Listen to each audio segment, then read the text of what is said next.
Okay, so I've got my 4 cups of water. It's at 105 degrees, which is right in the middle of the temperature range that I need. And I'm going to put that in there now. If you're experienced, you can tell by feel how hot the temperature is, but if you're not that experienced, it's probably best to use a thermometer. And so we mix this up some, and now I can add my other liquid ingredients. I can add my shortening, and since I'm substituting honey for sugar, I can add the honey now. If I had been using sugar, then I would have added that along with the other dry ingredients. Okay, so you can see how it's kind of looking here. I gotta add some other things. So I need 1/3 of a cup of sugar. So I'm going to use 1/3 of a cup of honey. With this small quantity, I don't have to worry much about the compensation for adding liquid with the honey as opposed to the dry sugar. Oops, so adding the honey. If you want to use honey, that's perfectly fine. If you don't want to mess with honey, you can use the sugar. That's okay too. Some people prefer using honey because they want to avoid using refined sugar. That's okay. If you have honey and it's crystallized, you can put it in a double boiler, and the honey will become uncrystallized. So we add 1/3 of a cup of honey there, and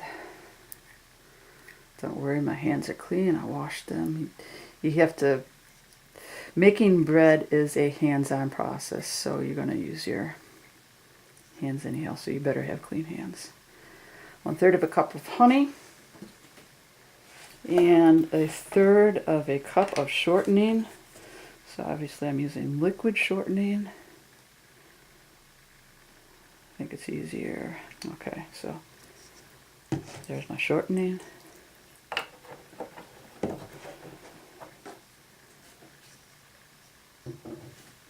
And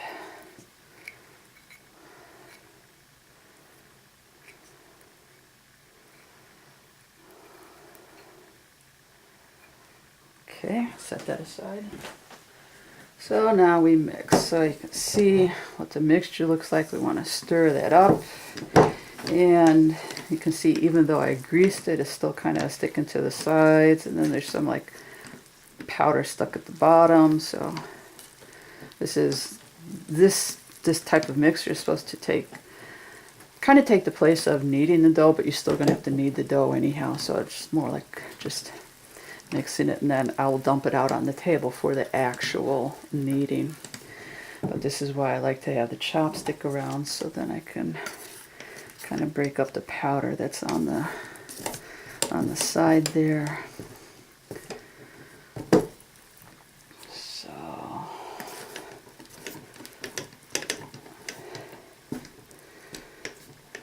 So we just want to mix it up as much as possible.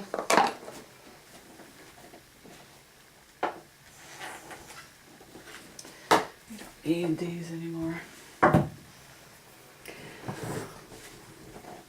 Okay, so just kind of mixing it up. Now, question is, how do you know how much flour to add? You don't want to have your dough too sticky because then it's impossible to work with. And then on the other hand, you don't want to have too much flour in here, so it's dry, and then the bread won't be very good either. So it's one of those things that you just learn from experience. But I know that this is going to be too sticky, so I'm going to add some more flour here. I don't want to add too much because I know when I dump it out on the table for further kneading, it's going to pick up some more flour that way too. So I want to be careful. Don't add too much flour, and I don't add too little flour. It's kind of like the Goldilocks principle. You want to be just right. Okay, so Now it's kind of moved around there, so okay. So now I'm going to dump it out of this mixer here.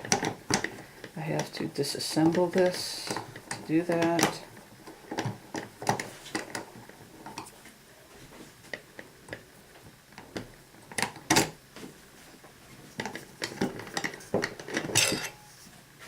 And you can see there's a lot of dough stuck on the dough hook here, so I'm just going to grab some flour and I'm going to dust my hands a little so it'll make it easier to take it off the dough hook a little bit more. And take it off my dough hook. And then I need to dump it out of the mixer. So you can see how it looks there, and you can see that there's some still on the bottom. And we'll get it all out.